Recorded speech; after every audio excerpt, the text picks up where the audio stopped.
नमस्कार। Teachers academy online coaching institute से मैं हूं अम्बरीश शुक्ल। मित्रों, आज बहुत ही गौरवान्वित करने वाला क्षण है, क्योंकि आज हमारे संस्थान में ज्योति अवस्थी जी पधारी हैं, विदुषी हैं। यह कहने का भी औचित्य नहीं बनता है, क्योंकि उन्होंने अपने परिश्रम के बल पे दिखा दिया है कि आप, पहली चीज तो ये, महिला होते हुए भी किसी से कम नहीं है। दूसरी चीज ये कि अगर आप गृहिणी हैं, कामकाजी महिला हैं, परिवार का निर्वहन कर रही हैं, उसके बाद भी आप शिखर तक जा सकती हैं। तो नींव से लेकर शिखर तक सफर किस प्रकार उन्होंने तय किया, किस प्रकार से उन्होंने अध्ययन किया, और अध्ययन के दौरान पारिवारिक गतिविधियों में किस प्रकार से संलिप्त रही, और किस प्रकार से उन्होंने इस पूरी योजना को अंजाम दिया, और अंतोगत्वा रिजल्ट, परिणाम आपके सामने है। उत्तर प्रदेश में माध्यमिक सेवा चयन बोर्ड के द्वारा आयोजित होने वाली परीक्षा टीजीटी, ट्रेंड ग्रेजुएट टीचर 2021 की परीक्षा आयोजित हुई, जिसमें महिला संवर्ग में प्रथम स्थान, फर्स्ट रैंक ज्योति अवस्थी जी ने हासिल किया है, जो कि हमारे संस्थान से, टीचर्स एकेडमी से उन्होंने तैयारी की है। मित्रों, आज मैं सीधे सीधे बातचीत करवाऊंगा उनसे मैं कुछ प्रश्न पूछूंगा, और अंत में मैं चाहूंगा कि आप लोग अपने प्रश्न पूछें, क्योंकि आप लोग का बहुत सारा कौतूहल होता है कि भाई जो टॉपर है वो किस प्रकार से पढ़ा है, क्या पढ़ा है, कितने घंटे पढ़ता था, कौन कौन सी किताबें पढ़ी, क्या कोई जादुई चीज उनके पास मालूम है। लोगों को ये लगता है कि कोई जादुई चीज इनके पास है, ये इन्होंने वो रगड़ दिया होगा, कोई चिराग विराग, इससे वही सब हो गया काम। तो वो भी आप लोग स्वयं पूछिएगा, वही बताएंगी, तब ज्यादा होगा। आप तो हमें हमेशा ही सुनते रहते हैं। तो मैं बहुत आदर और सम्मान के साथ ज्योति जी को आमंत्रित करूंगा, और इसी प्रक्रिया में हम आज उनका माल्यार्पण करेंगे, क्योंकि ये हमारे लिए बहुत ही गौरव की बात है, संस्था के लिए बहुत गौरव की बात है। ज्योति जी,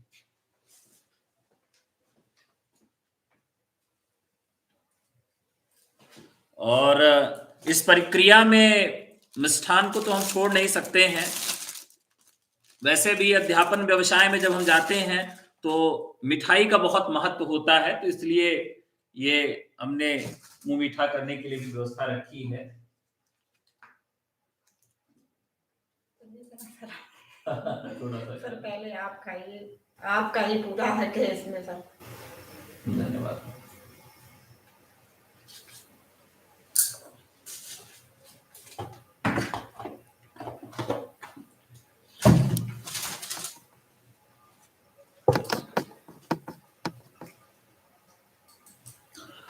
तो मित्रों, अब इस गौरवान्वित होने वाले क्षण में सबसे पहला प्रश्न हम ज्योति जी से पूछेंगे कि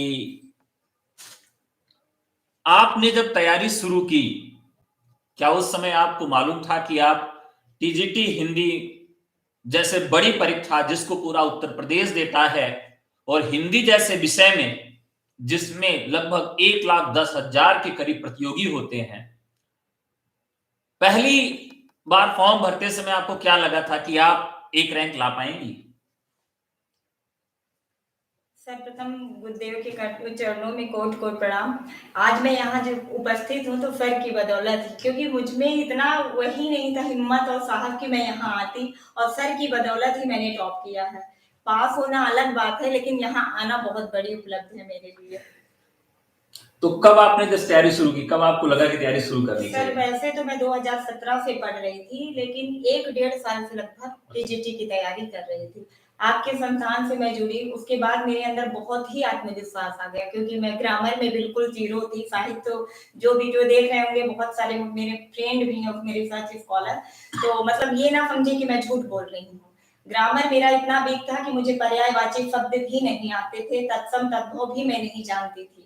लेकिन सर का वीडियो मैं 1.5 से 2 घंटे डेली ग्रामर का देखती थी। पहले सुबह उठ के 4:30 से 7:30 बजे तक सर का ही वीडियो में देखते बैठी रहती थी। इतना सुबह उठ जाती थी पढ़ने के लिए? हाँ जी सर, बिल्कुल, क्योंकि मन में कहीं ना कहीं ये था कि मुझे ये नौकरी हासिल करनी है। अच्छा, और ये जो पारिवारिक समस्याएं हैं, बच्चे आपका एक बच्चा है छोटा सा, ये फोटो में देख रहे हैं, बहुत सी बदमाश है, अभी स्टूडियो में नहीं आया, बाहर ही रुक गया है वो। तो बच्चे की परवरिश, पति की देखभाल और खुद की पढ़ाई, ये सब कैसे मैनेज हो पाता है?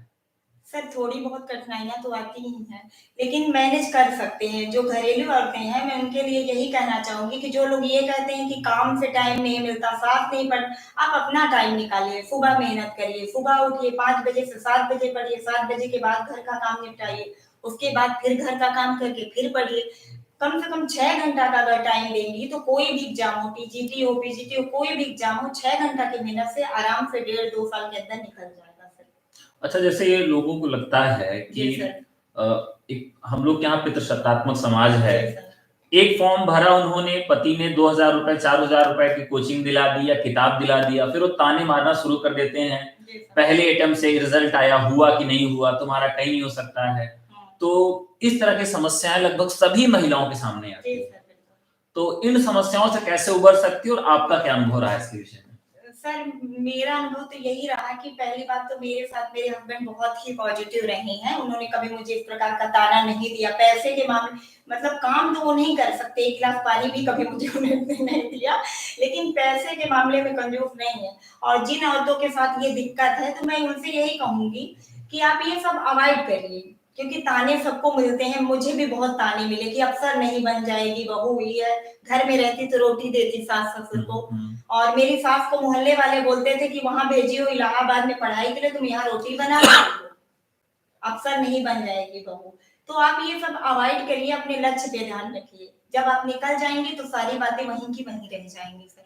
अच्छा, अभी जैसे जब मैं क्लास लेता था, तो उस जी समय सर। शुरू में 5 मिनट लोगों की शिकायत रहती थी कि सर मेरी सास नहीं पढ़ने देती। हाँ।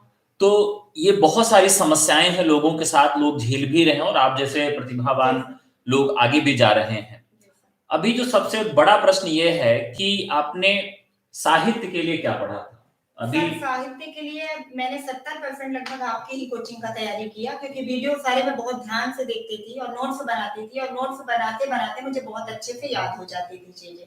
और जहाँ तक 30% है, मैंने मूल किताबें रामचंद्र स्वरूप बच्चन सिंह के लिए हुई थी, रामस्वरूप चतुर्वेदी के लिए हुई थी, वासुदेव नंदन ग्रामर के लिए हरदेव बारी। इतनी किताबें मेरे पास अभी भी हैं सर। बहुत अच्छा। मैं उनसे बहुत अच्छे से पढ़ती थी। आप पहले किताब बुक से पढ़ती थी, फिर मुझे चीज़ें समझ नहीं आती थी कोई, फिर मैं वीडियो चलाती थी। वीडियो देखने के बाद वो चीज़ें बिल्कुल क्लियर हो जाती थी, क्योंकि सर आपने इतने अच्छे से सब कुछ करा रखा था। एग्ज़ाम हॉल में जब मैं पहुँची, तो बहुत चीज़ें मुझे ऐसा लगा कि सर ने तो ये बताया था, सर ने तो ये बताया था। तो मेरा पेपर मतलब इतना टफ होते हुए भी वो पेपर बहुत ही अच्छा बन गया था, और सर आपने तो मुझे पहले ही आशीर्वाद दे दिया था कि मैं पास हूँ। तो लेकिन ये था कि मैं फर्स्ट रैंक में आऊँगी, ये उम्मीद मैंने कभी नहीं की थी सर। अच्छा, जैसे ये टीजीटी की परीक्षा जब हुई, लोग एग्ज़ाम हॉल में गए, जी सर। तो बहुत सारे बच्चों ने अपने टीचर्स को मन ही मन खूब गालियाँ दी। जी सर, आपके क्योंकि बारे में भी बहुत लोगों ने टारगेट कमेंट किया था। ये था कि 125 प्रश्न में लोग 122, 123 विगत परीक्षाओं में करके आते थे। जी सर। इस परीक्षा में 100 के करीब भी कोई नहीं पहुँच रहा था, तो लोगों को लगा कि अब बहुत बुरी स्थिति में है। तो आप जब पेपर दे के आईं, तब आपको तुरंत क्या लग रहा था कि आपका चयन हो पाएगा? सर मुझे तो उम्मीद नहीं थी, यहाँ तक कि जिस दिन रिजल्ट निकला, मुझे रिजल्ट चेक करने में इतनी हड़बड़ी थी, घबराई हुई थी। रिजल्ट मैंने मेल पे चेक किया और मेरा नाम नहीं दिखा। उसके बाद मैं रो ही रही थी बैठ के कि किसी फ्रेंड ने मेरा रिजल्ट निकाला और मुझे भेजा, कहा कि आप रोल नंबर मिला लीजिए, ये आपका ही है। मैंने जब अपना नाम 3-4 बार अच्छे से पढ़ा, रोल नंबर मिलाया, तो मुझे यकीन हो गया कि हाँ, मेरा चयन हो गया है। तब मतलब ऐसा लगा कि मतलब चमत्कार ये कैसे हो सकता है सर। और जब फर्स्ट रैंक पापा ने देखी, तो वास्तव में ऐसा लग रहा था कि मतलब पूरे सपने आज ही पूरे हो गए।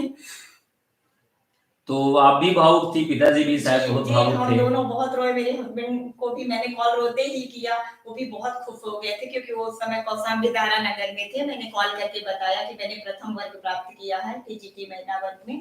बहुत ज़्यादा खुश हुए वो। मेरे हिसाब से सबसे बड़ा श्रेय इनके पति को जाता है, क्योंकि उनके सहयोग के बिना ये नामुमकिन था। और दूसरा सबसे बड़ा श्रेय इनको है, आप तीसरा सबसे बड़ा श्रेय किसको देना चाहेंगे? सर तीसरा बड़ा सबसे श्रेय मैं आपको और उसके बाद अपनी छोटी बहन अपूर्वा अवस्थी को देना चाहूंगी, क्योंकि वो हमेशा मैं आपका वीडियो देखती थी तो कहती थी दीदी सर बहुत अच्छा पढ़ाते हैं, जब मैं जेआरएफ की तैयारी करूंगी तो सर से ही पढ़ूंगी, सर बहुत अच्छा पढ़ाते हैं दीदी। तो मुझे भी लगता था कि हाँ, जब मतलब बहुत अच्छा सर पढ़ाते भी थे, तो हम दोनों हमेशा जिस दिन पेपर दे के आई मैंने कहा सर की कोचिंग से बहुत सारी चीजें फंसी हैं, आज अंतु उसको घर में हम कहते हैं अंतु बहुत चीजें सर की कोचिंग से आया, तो बहुत खुश हो गई कि सर के ही मार्गदर्शन में मतलब मैं पास हुई हूँ। तो आज ये बात बताना जरूरी है कि मतलब ये लोग कहें आज की मतलब पूरे क्वेश्चन सर से ही आए, ऐसा नहीं कर सकते, कोई भी एग्जाम हो पूरा सर हाँ। कोई नहीं पढ़ा सकता, लेकिन 70% यहाँ से बिल्कुल जो भी तैयारी करेगा 70% यहाँ से होगा और 30% उसका खुद का होगा, क्योंकि मूल किताबों को पढ़ना बहुत जरूरी है सर। अच्छा, अभी जैसे जो लोग नया तैयारी करना चाहते जी हैं, सर। वो लोग जैसे अभी मान लीजिए एलटी का एग्जाम होने वाला है, जी। हो सकता है टीजीटी पीजीटी का फॉर्म फिर से आ जाए, जी सर। तो लोग ये सोचते हैं कि परीक्षा के लिए तिथि निर्धारित हो जाए, एडमिट कार्ड आ जाए, 1 महीने बाकी रहे तो मैं एक कोचिंग में एडमिशन लूं और कोचिंग वाले कोई ऐसा सोमरस पिला दें जिससे मैं पी लूं और तुरंत सारी परीक्षा के प्रश्न सॉल्व हो जाए। जी सर, ऐसा नहीं हो सकता है, क्योंकि किसी भी तैयारी के लिए कम से कम 1.5 साल का टाइम 1 साल का टाइम होना चाहिए अच्छे से तैयारी। 1 महीना जो होता है वो तो सिर्फ प्रैक्टिस करने का होता है, क्योंकि पढ़ी हुई चीजें बहुत अच्छे से जब आपको दिमाग में कंठस्थ है तभी उसका रिवीजन करेंगे और तभी परीक्षा में उसका अच्छा रिजल्ट होगा सर। व्याकरण के लिए अभी कौन सी किताब आपको अच्छी लगती है? सर मुझे वासुदेव नंदन की ही सबसे अच्छी लगती है। अच्छा, और जैसे ये संस्कृत का आपके यहाँ पोर्शन था? संस्कृत का पोर्शन मैंने आपसे ही पढ़ा था, काव्य हाँ। शास्त्र भी मैंने आपसे ही लगभग पढ़ा था, इसलिए मैंने कोई बुक नहीं ली थी सर। अच्छा, हाँ। चलिए, और जैसे ये आपके कितने प्रश्न सही थे? सर मेरे 95 सही थे। अच्छा, 95 प्रश्न सही थे। तो ये बहुत अच्छी अपॉर्चुनिटी है संस्थान के लिए और हमको लगता है ये पूरे उत्तर प्रदेश के लिए सबसे बड़ी अपॉर्चुनिटी है कि कोई कामकाजी महिला यहाँ तक आ रही हैं। अभी आपका क्या सपना है? क्या सपने यहीं पे खत्म हो गए? क्या अभी आगे नहीं सर, कुछ करना नहीं, है? मेरा सपना तो अभी असिस्टेंट प्रोफेसर पहले मैं बनना चाहती हूँ सर। हाँ। असिस्टेंट प्रोफेसर जब मैं बन जाऊंगी तो घर में बहुत सारी प्रॉब्लम सॉल्व हो जाएगी, जो धर्म की प्रॉब्लम है हाँ, सर। हाँ, उसके बाद मेरा बेटा है वहां, तो वो भी बड़ा हो जाएगा, तो मैं सिविल सर्विसेज की तैयारी सोचती हूँ, एक बार जरूर करूंगी यूपी पीसीएस का, क्योंकि मेरी एज आईएएस की तो अब है नहीं सर, क्योंकि निकल जाएगी इस टाइम। तो अब मैं सोचती हूँ यूपी पीसीएस की मैं तैयारी करूंगी और अच्छे पोस्ट पे ही जाऊंगी सर। अभी से जो लोग तैयारी शुरू कर रहे हैं उनको कितना घंटे पढ़ना चाहिए? सर अभी जैसे वैकेंसी सामने नहीं है तो आप 3-3 घंटे का भी टारगेट रखेंगी, और जैसे ही फॉर्म भरा वैकेंसी आई कि आपको 3 महीने 4 महीने मिल गए, 5 महीने मिल गए, इतनी जल्दी क्योंकि होनी नहीं क्लियर, तो सर कम से कम 8 घंटे का तो टारगेट रखना ही पड़ेगा। ठीक है सर, क्योंकि मतलब जैसे 2 घंटे आपने पढ़ा और 2-2 घंटे में कुछ नहीं होना, हिंदी साहित्य अपने आप में बहुत ही विस्तृत है और उसके साथ भी कई चीजें लगी हुई हैं, ग्रामर साहित्य, ग्रामर है, संस्कृत साहित्य है। और एक बात और सर, संस्कृत साहित्य पे लोग बहुत ज्यादा ध्यान देते हैं कि शुरू से ही उसी को पढ़ना है, काव्य शास्त्र को ही बहुत पढ़ना, लेकिन ऐसा नहीं करना चाहिए, उससे बहुत कम क्वेश्चन आते हैं सर। तो मुझे लगता है उसके लिए 1 महीना जब आप एग्जाम का बचे तो भी आप संस्कृत साहित्य और काव्य शास्त्र को बहुत अच्छे से पढ़ सकते हैं। और जैसे रूप के लिए बहुत लोग परेशान रहते हैं, सर रूप नहीं रटा है, सर रूप नहीं पढ़ा है, तो रूप सर के रटाने वाली चीज नहीं है, वो खुद से मेहनत करनी, रोज रोज आप प्रैक्टिस करेंगे, अपने आप वो डाउट क्लियर होंगे और हमेशा के लिए याद हो जाएंगे। अभी आपकी क्या सलाह है जो नए तैयारी करने वाले हैं उनको टीचर्स एकेडमी ज्वाइन करना चाहिए? जी बिल्कुल ज्वाइन करना चाहिए, मैंने अपने सिस्टर से भी कहा है कि टीचर एकेडमी ज्वाइन कर लो, तुम टॉप करोगी, यहाँ आओगे। अच्छा, जैसे इन्होंने अभी इंटरव्यू से पहले बातचीत हुई तो मैं पूछा कि एडमिशन आपने कैसे लिया और कैसे आपने सोचा, तो इन्होंने ये बताया कि सर मैं एडमिशन लेने से पहले सोच रही थी कि सर पता नहीं कैसे पढ़ाते हैं, मेरा चयन हो भी पाएगा कि नहीं, कहीं मेरा पैसा फंस न जाए, बेकार न चला जाए। तो इनके पति ने इनके बिना जानकारी के एडमिशन करवा दिया। जब इनको वीडियो पहुंचा तब इन्होंने पूछा कि अच्छा आपने एडमिशन करवा दिया है, तो उस समय जो आपने इन्वेस्ट किया था कोचिंग में एडमिशन लेके, आपको क्या लग रहा है, सार्थक गया? जी बिल्कुल सार्थक गया, इतनी कम फीस में इतना अच्छा रिजल्ट और क्या होगा सर। और सर आपके यहाँ फीस भी काफी कम है। मतलब 5,999 था उस समय, डिस्काउंट पे मैंने 5,000 में एडमिशन लिया था। और संस्थाओं में ये होता है कि 10 दीजिए 15 दीजिए, उसी में आरपीएफ भी करा रहे हैं, कहीं का कहीं सब करवा रहे हैं, उसमें यूपी का सिलेबस नहीं होता सर। लेकिन लोग क्या बेवकूफी करते हैं कि किसी भी संस्थान में एडमिशन ले लिए, कुछ भी सिलेबस पढ़ रहे हैं। और आपके यहाँ ये होता है कि जैसे टीजीटी का ही एडमिशन है, पीजीटी का, तो आप उसी सिलेबस के अनुसार पूरा कोर्स पूरा कराते हैं सर। चलिए, अब आखिरी सेशन में हम लोग कुछ अपने छात्रों का कमेंट्स लेंगे और वो एक प्रश्न आपके सामने रखेंगे, उनका जवाब देना रहेगा। तो सबसे पहले देखते हैं, निधि राय जी हैं और नरेश चौहान जी हैं और अकमल जी हैं। ये पूछ रहे हैं कि आपके कितने नंबर थे। तो अभी ने बताया है, मैं क्वेश्चन बता सकती हूँ। 95 क्वेश्चन मेरे सही थे आंसर। पहले तो 93 थे आपके आंसर की हिसाब से, लेकिन आयोग की आई तो 95 क्वेश्चन सही थे। नंबर तो मुझे सर ये भी नहीं पता कि कितने नंबर का क्वेश्चन था और कितना नंबर मैंने पाया। ये अनविता कुशवाहा जी पूछ रही हैं कि बुक बताइए, कौन सी बुक आपने पढ़ी थी। मैंने रामचंद्र शुक्ल की बुक आती है, रामचंद्र शुक्ल हिंदी साहित्य का इतिहास, बहुत अच्छे से पढ़ा था 2 बार। और उसके अलावा रामचंद्र तिवारी की गद्य साहित्य आती है। गद्य साहित्य मैंने जेआरएफ के टाइम बहुत अच्छे से एक बार पढ़ा हुआ था, इस समय भी रीडिंग थोड़ा बहुत की थी। और सर मैंने ज्यादातर रीति काल है, आदि काल है, आपके ही वीडियो देख के ही तैयारी की थी और उससे ही सारा काम हो गया था मेरा। और वो क्या नाम है, वासुदेव नंदन आप बहुत अच्छे से पढ़ाए ही थे सर, तो ज्यादा बुक नहीं लिया था। अच्छा, जैसे कई चीजें पढ़ने से पहले या पढ़ते समय बड़ी दुरूह लगती, बड़ी कठिन लगती है, तो कुछ ऐसा याद है कि मान लीजिए कुछ चीज हम मनोरंजन के साथ पढ़ाए हों, या कुछ चीजें, कुछ ट्रिक्स ऐसी हों, या कुछ ऐसी बात हो क्लास में जो हंसते हंसते याद हो गई हो, या कभी कभी हम लोग ससुराल की पत्नी की विवाह किस तरह की बातें होती थी, तो उस समय कैसा आपको लगता था। सर मुझे हंसी आती थी, मैं हस्बैंड से कहती थी कि सर के पढ़ाने का अलग ही तरह, जैसे प्रेमी प्रेमिका वाला आपने पढ़ाया था कुछ, मुझे याद नहीं ढंग से आ रहा। तो मैं कहती थी हस्बैंड से कि सर मतलब बिल्कुल एग्जाम्पल से दिमाग में बैठाना चाह रहे हैं जिससे याद रहे। और सर आप मुक्का मारने की बात करते तो वो चीजें भी बहुत मुझे हंसी आती थी कि सर मुक्का ही मारते रहते हैं। तो ये लगभग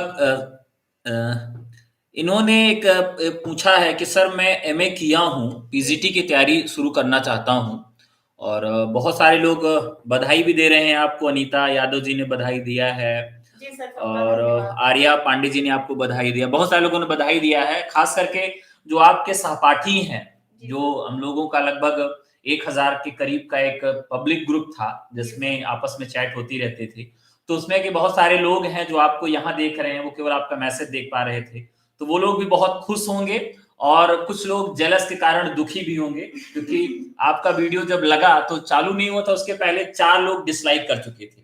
तो मुझे लगा कि भाई वो दुख है और वो दुख मैं समझ सकता हूँ। तो जो लोग इससे दुखी हैं कि मैं टॉप नहीं कर पाया, मेरा चयन नहीं हो पाया, और ये बीच में अभी आपने बताया कि जब हमारे यहाँ प्रैक्टिस होती तो आपकी स्थिति बहुत अच्छी नहीं रहती थी, आप बहुत दुखी हो जाती थी कि मेरा सबसे कम आ रहा है। कई बार तो मैं प्रैक्टिस छोड़ ही देती थी कि सर ऐसा क्वेश्चन बनाते हैं, मेरे कभी 125 में 125 पहुंचते ही नहीं। सब कहते हैं बहुत मैं होशियार हूँ पढ़ाई में, और सब लोग कहते थे हमारे 124 सही है, 123 सही, और मैं हमेशा 115-16 में अटक जाती थी। तो मुझे लगता था सर का पेपर बहुत टफ है, मुझे आता ही नहीं है। कई बार मैं बहुत दुखी भी हो जाती थी।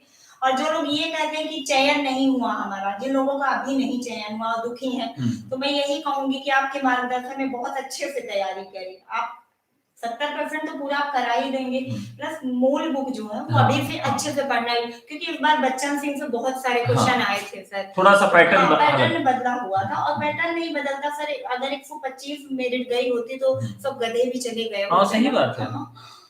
नहीं, ये बहुत अच्छी बात आपने कही। एक सबसे महत्वपूर्ण प्रश्न और जो सबके सामने रहता है कि किताबें हमने खरीद ली, किताबें पढ़ रहे हैं, नोट्स अपनी बनाएं कि दूसरी के नोट्स से पढ़ लें, नोट्स कैसे बनाएं? सर नोट्स बनाने का सबका अलग अलग तरीका होता है। जो मेरा रहा है, मैं नोट्स कभी जल्दी नहीं बनाती। मूल किताबों की मैंने कुछ लाइनें नोट्स में बनाई हुई थी। बाकी मैं जैसे सन वाली चीजें खुद से रटती थी और आपके वीडियो देखने के बाद एक बार लिख लेती थी और वो चीजें मुझे याद हो जाती थी सर।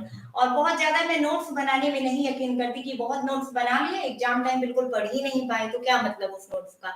हाँ, आपके वीडियो जितने थे मैंने इसलिए लिख रखा था कि अगर मैं नहीं पास होंगी तो अगली बार जब मतलब तैयारी करूंगी और फेल तो हो सर को जाऊंगी दोष देने के लिए तैयार तो है। नहीं तो मुझे एडमिशन नहीं लेना पड़ेगा, मैं इसी नोट से फिर पढ़ूंगी। अच्छा, अभी आपके साथ जो लोग पढ़ रहे थे उसमें एक दो लोगों का श्रेय देना चाहें या किसी का नाम लेना चाहें आप? जी सर, मैं जीवन भैया का नाम लेना चाहूंगी क्योंकि उन्हीं के माध्यम से मैं यहाँ तक जुड़ी और आपके वीडियो मुझे मतलब लेट मिल रहे थे तो बहुत सारे वीडियो उन्होंने मुझे भेजा भी था और उनका बहुत ही सहयोग रहा और उन्होंने मुझे ये बताया कि सर बहुत अच्छा पढ़ाते। एक पूनम यादव भी आपसे जुड़ी थी, मैंने उनसे संपर्क किया, वो प्राइमरी टीचर है।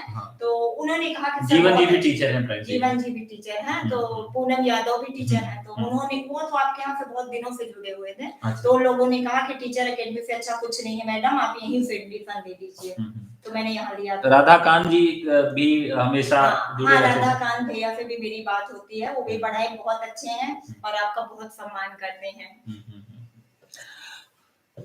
तो ये एक आया है कि आपने कितने दिन तैयारी की, जैसे हम लोग इस पे बातचीत कर चुके हैं लेकिन फिर भी वो जानना चाहते हैं कि उनके मन में कौतूहल है कि भाई जैसे बहुत ज्यादा समय नहीं है, 1.5 साल का समय नहीं कि अगर आप स्वयं से पढ़ते 1.5 साल का समय लगेगा, आप कोचिंग में एडमिशन लेते हो और उसके बाद आप कितना दिन तैयारी पहले एडमिशन लें, कितना दिन तैयारी करें और कितना घंटे पढ़े, ये आखिरी सवाल। सर मुझे लगता है कि अगर आप सेल्फ स्टडी करते हैं तो ये सब एग्जाम के लिए कम से कम आप 2.5 से 3 साल आपको लग जाएगा, क्योंकि इतना कम सिलेबस नहीं है कि बस आप 2-4 दिन में रट के फेंक दोगे, बहुत बड़ा सिलेबस है।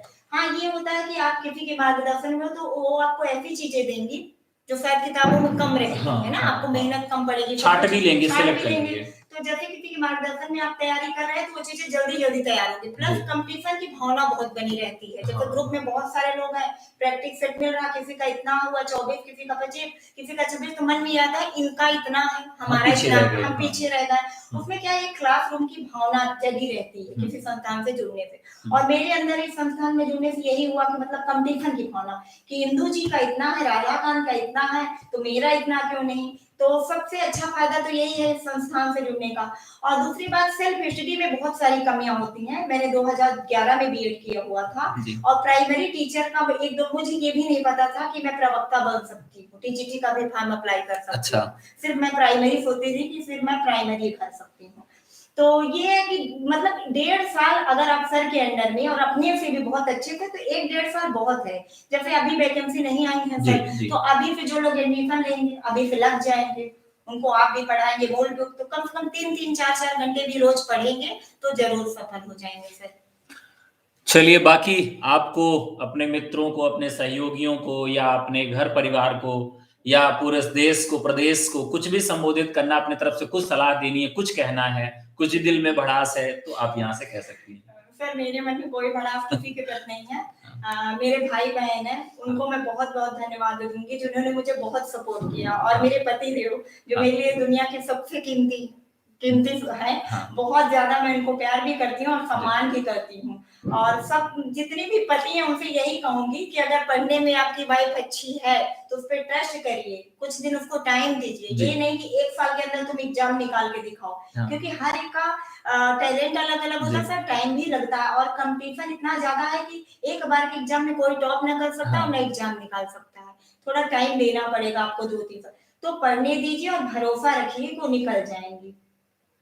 चलिए, तो बहुत बहुत आभार संस्था के तरफ से ज्योति जी का, और खूब बधाई है। और ज्योति जी शिव की नगरी बनारस में इन्होंने कॉलेज लिया है, आप जानते हैं पहली रैंक है, जहां चाहेंगी वहां कॉलेज मिल जाएगा, तो बहुत प्रतिष्ठित संस्थान इनको मिला है, तो बहुत खुशी की बात है। और इसी तरीके से टीचर्स एकेडमी जितने भी सिलेक्टेड स्टूडेंट हैं सभी विषयों के, और हिंदी के बहुत सारे बच्चे हैं, सबको तो हम बुला भी नहीं सकते हैं, बीच में हम एक फैन फेस्ट रखने वाले हैं, मीटअप रखने वाले हैं, सिलेक्टेड कैंडिडेट्स को पुरस्कृत किया जाएगा और उनका जो ड्यू है संस्था के प्रति वो जाना जाएगा। तो ये पूरी प्रक्रिया हमारे यहाँ होगी। उसके लिए ऑफिशियल डेट हम जल्दी घोषित करेंगे। उन तिथियों पे आप इलाहाबाद आइए, आपका स्वागत है प्रयागराज की धरती पर। और यहाँ पर संस्था के विषय में आप जो भी कहना चाहते हैं, अपना अनुभव जो भी साझा करना चाहते हैं, वो कर सकते हैं। मित्रों, आप अपने से भी तैयारी करके टीजीटी पीजीटी के आईएएस बन सकते हो, लेकिन डेडिकेशन होना चाहिए, प्रतिबद्धता होनी चाहिए और लगातार आप पढ़ते रहिए। ये बहाना नहीं चलता है कि आज मेरी तबीयत खराब थी, मेरे पति सपोर्ट नहीं करते, मेरा बच्चा बीमार था। इन्होंने बताया कि जिस दिन पेपर था उसके एक दिन पहले इनके बच्चे को 106 डिग्री बुखार था और अभी भी वो बीमार ही है, कुछ दिन पहले डेंगू हो गया था। तो ये सारी समस्याएं थी और उन समस्याओं के बावजूद इन्होंने क्रैक किया, नंबर 1 रैंक लाई। ये अगर इनका चयन नहीं होता तो हो सकता कि कह भी सकती थी कि मैं इतनी परेशानियों में हूं, मुझे घर वाले सपोर्ट नहीं करते हैं, या मेरा बच्चा बीमार था, या मेरी तबीयत खराब थी। बहुत सारे बहाने हैं और इनको कोई कुछ कहने वाला नहीं था। लेकिन बहाने आप स्वयं के लिए बनाते हैं, बहाने दूसरे के लिए नहीं होते हैं। तो बहानों से आगे बढ़िए और आप भी यहां पर खड़े होके अपना इंटरव्यू और अपना दुख सुख और अपना अनुभव साझा कर सकते हैं। टीचर्स एकेडमी परिवार की तरफ से आप सबको बहुत बहुत शुभकामनाएं और अग्रिम बधाई है कि अगली फर्स्ट रैंक आपकी हो। बहुत सारे लोग एडमिशन के लिए पूछ रहे हैं, तो हमारे यहाँ एडमिशन शुरू है टीजीटी पीजीटी के लिए, एलटी के लिए। आप सब संपर्क कर सकते हैं सीधा, जो हमारा टीचर्स एकेडमी का ऐप है उससे भी आप सीधा जुड़कर एडमिशन ले सकते हैं। और जो लोग ऐप नहीं चलाना जानते हैं वो हमको व्हाट्सएप कर सकते हैं। वो हमको व्हाट्सएप करेंगे तो आप सीधे हमसे जुड़ सकते हैं। मैं आपको व्हाट्सएप नंबर दे देता हूं, 96289537। तो 9628959237, 9628959237, 9628959237 यह व्हाट्सएप नंबर है। इस पर TGT Hindi, PGT Hindi, LT Hindi या जिस भी कोर्स की तैयारी आप करना चाहते हैं उसको लिख के व्हाट्सएप कर दीजिए। अभी क्योंकि दीपावली की छुट्टियां चल रही हैं, सारा स्टाफ छुट्टी पे है, तो हो सकता है आपको रिप्लाई आने में थोड़ा सा समय लग जाए, लेकिन निश्चित तौर पे आपको 24 से 48 आवर्स में हम रिप्लाई करेंगे और पूरी सूचना मिलेगी और प्रवेश की पूरी प्रक्रिया बताई जाएगी, आपका एडमिशन होगा। तो मित्रों, मिलते हैं 8 तारीख के नए बैच में, आप सबका स्वागत रहेगा। आज के लिए इतना ही, बहुत बहुत धन्यवाद, नमस्कार, जय हिंद। वीडियो को शेयर जरूर करिएगा और अपना अनुभव बताइएगा कि वीडियो देखने के बाद क्या आपको लग रहा है कि आप भी पहली रैंक ला सकते हैं, और कितने लोग पहली रैंक ला सकते हैं वो कमेंट करके जरूर बताइएगा। धन्यवाद।